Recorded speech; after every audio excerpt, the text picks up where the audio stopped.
What if one of the biggest villains we know isn't bad after all, but simply misunderstood? What if the reason behind treacherous act of villainy is simply a desire to find their own place in the world? Good evening everyone and welcome back to Nerd Pain Rant, a series in which I try to make a creative living out of my 2 degrees in criminology. In this episode, we continue our monthly tradition of deep diving into the criminal organization that characterizes the world of Pokemon. After the eco-terrorists we faced in Sinnoh, we now move, of course, to Sinnoh. But before we continue, pretty please, leave a like, drop a comment, and subscribe to the page. Firstly launched in Pokemon Diamond and Pearl in 2006 and then revisited in 2009 in the absolute gorgeous masterpiece that was Pokemon Platinum, Sinnoh is a region located north of Kanto, Johto, and Hoenn, and it's based on the Japan region of Hokkaido. Now, if you are like me, a millennial from the 90s that was severely bullied during elementary school, chances are that Hoenn was the last region you visited, and Sinnoh and Generation 4 is something you barely heard of. Well, not for me. Putting every form of effort in maintaining my purity throughout high school, I purchased and played Pokemon Platinum, and boy, was that worthy. Generation 4 introduced some of the most iconic starter, leaving us player with one simple question: which starter to choose? Because goddammit, are they all magnificent. But alongside those splendid creatures, let's mention the random Gen 2 evolutions we had in this game that were purely spectacular, with Crow and Gliscor being on my team since 2010, alongside my boy Sceptile. Pokemon Diamond, Pearl and Platinum introduced to us some of the most interesting and charismatic villains we ever had in this franchise. So let's toss the nostalgia aside and let's focus on the criminal that threatened the peace of Sinnoh, Team Galactic. Team Galactic is a criminal syndicate that operates in the Sinnoh region, with its headquarters located in Veilstone City. With a pyramidal structural organization that resembles the one we face with Team Rocket in Gen 1, Team Galactic has both a different goal and modus operandi if compared to its counterpart from Kanto. While Team Rocket aims to obtain world domination throughout the misuse of Pokemon, Team Galactic is moved by a more idealistic purpose: to reshape the universe. Throughout the games, we have the chance in fact to meet the nihilistic leader of Team Galactic, the charismatic Cyrus, a tormented soul that always felt out of sync from the world surrounding him. Smart, introvert and antisocial, Cyrus grew up not understanding the world and the people around him, tending to prefer the companies of machines to the one of people and Pokemon. Finding the reality he is living in extremely inefficient, he came to the conclusion that emotions are the source of every problems of humanity, inevitably dooming the mankind in failing to achieve their maximal potential. Because of that, Cyrus decided to embark on a journey with a specific purpose: to eradicate emotion from humanity by sealing the legendary Pokemon known as the Guardian Lake, said to be the origin of the emotion, and exploit their power to control the legendary Pokemon of Sinnoh, Dialga and Palkia, able to control time and space. Harnessing their power, Cyrus dreamed about reshaping the universe, creating a new, rational and efficient reality.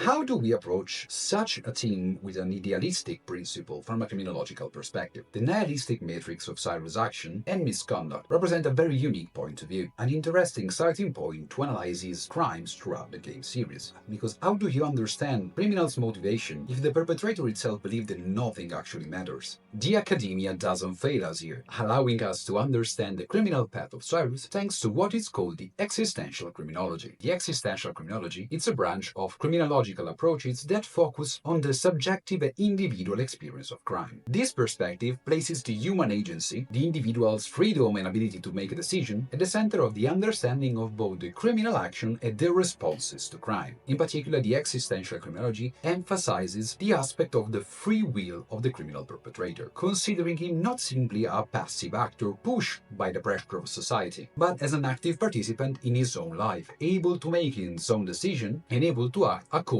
to its own will. Core aspect of the existential approach is the concept of angst, the constant feeling of anxiety and dread that comes with the awareness of freedom and responsibility. When confronted with the meaninglessness and absurdity of life, some people may experience an existential crisis and decide to indulge into a life of crime as a response for this feeling of alienation towards society, identifying then the deviant path as a form of rejection of society that doesn't make any sense. Considering this general framework, framework to understand specifically Cyrus' action and Team Galactic, no theory is better suited than the draft theory by David Matza. Introduced in 1964 in its book Delinquency and Drift, this approach challenges the mainstream idea that delinquents are committed to a lifetime of crime, and that they are solely influenced by external factors. Matza argued that delinquents can experience a shift, or drift as it was called, between criminal and traditional behavior, which is the result of their own personal choices, shaped not only by the socio-historical context in which they live, but also by their own personal experiences. Delinquents, therefore, are not simply committed to a life of crime. They don't reject the core of the normal society. They are simply able, for a certain amount of time and in a specific moment of their life, to neutralize and suspend the conventional set of moral. But this decision is not carved in stone. Its approach toward deviancy is fluid, subjective to possible changes. Matza highlighted how the decision to indulge into a criminal path lied in the fact that that act of deviance allowed the individual to fulfill some immediate impulse that was not allowed by the mainstream society. Crime allowed the satisfaction of a need by escaping the imposing restriction of the status quo, making the adherence of the individual to a criminal behavior not only an individual choice, but also a temporary phase.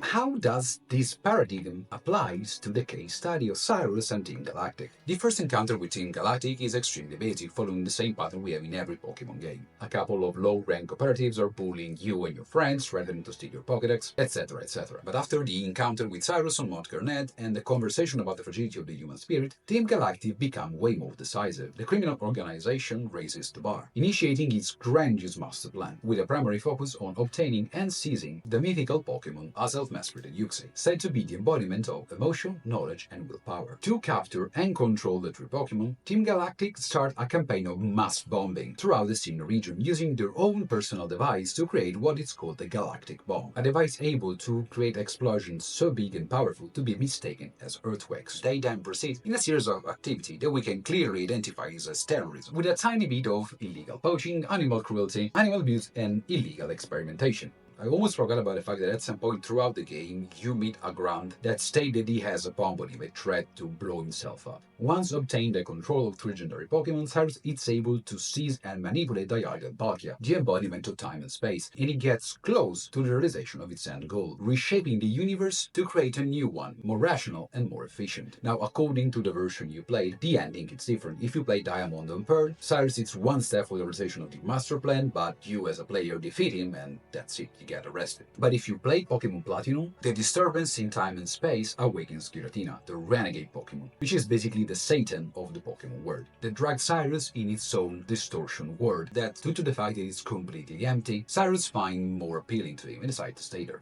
Now, if we take a step back and analyze it more critically, Cyrus' action, those can be perfectly understood in the light of both the existential criminology as a general framework and the drift theory, because the main motivation that fuels Cyrus' aspiration lies in the strong and rooted feeling of not belonging to the world he's in, a complete sense of alienation toward a society that he doesn't understand. The one that Cyrus faces is a chaotic reality, governed by a complex network of emotion and interactions that keep appear so close yet so distant to him, becoming a constant reminder that Cyrus doesn't fit in the world that is around him. Combining this rooted sense of alienation, discomfort, with the pressure posed on him by his enlarged family, we, as a matter of fact, encounter later in the game Cyrus' grandfather that blames himself for not being able to understand his nephew's feeling. We now have a clear understanding of the foundation of Cyrus' apathy and his tendency toward nihilism. Nihilism that finds its more pure expression in the desire to end the universe and start a new one. As we stated before, the core of the existential criminology lies in the concept of angst, intended as the rooted feelings of anxiety and discomfort that comes with the awareness of freedom and responsibility. In Cyrus' case, this applies to his ability to clearly see and understand the difference between how he perceives the world and the way in which the world is, generating within him this strong sense of angst and unease toward reality, pushing toward a desire for nothingness. But the fact that Cyrus' goal isn't simply the nothingness, but the desire of creating something new, allows us to apply the drift theory from Matza, because if the end goal of Cyrus would simply destroy everything, it wouldn't be a fully fledged villain. But the fact that from that nothingness he wants wants to create something new, allows us to reinterpret his own actions. The desire of reshaping the universe symbolizes his desire of creating a reality in which he could feel part of, a new world that he would be finally able to understand. That allows us to understand all the criminal act he's been indulging, from the criminal organization to the terrorism, can be interpreted as a temporary shift from the mainstream concept of moral and ethics. Elements that are momentarily neutralized to allow Cyrus to fulfill his goal. Such a radical dream of reshaping the universe of course meet the resistance of society that leads Cyrus in undergo a criminal path. But that doesn't mean that Cyrus is completely dedicated to a life of crime and deviance. He simply wants to achieve his goal and finally live a normal life. The statement of becoming the new god of the universe doesn't come from delusion of grandeur, neither from a deep desire of controlling others. It's simply expression of its pure desire of guiding a more rational universe. And the fact that Cyrus' moral alignment is able to shift from good to bad is supported by two elements in the games. First, he has a Crobat, Pokemon that is only able to evolve in its final form from Golbat, exclusively when it's treated with care. And the second is the fact that in Platinum, once Cyrus witnesses Giratina's distortion world, his destructive ambition stops. He finds in the desolated reality of Giratina a realm of peace and quiet, achieving the order and rationality that he always has been looking for. The moment he finds a reality in which he can fit in, his destructive path stops. There is no longer need to destroy and reshape the existing universe to create a new one, and there was no need to hurt anybody. Cyrus is finally at home, the only thing that he ever wanted.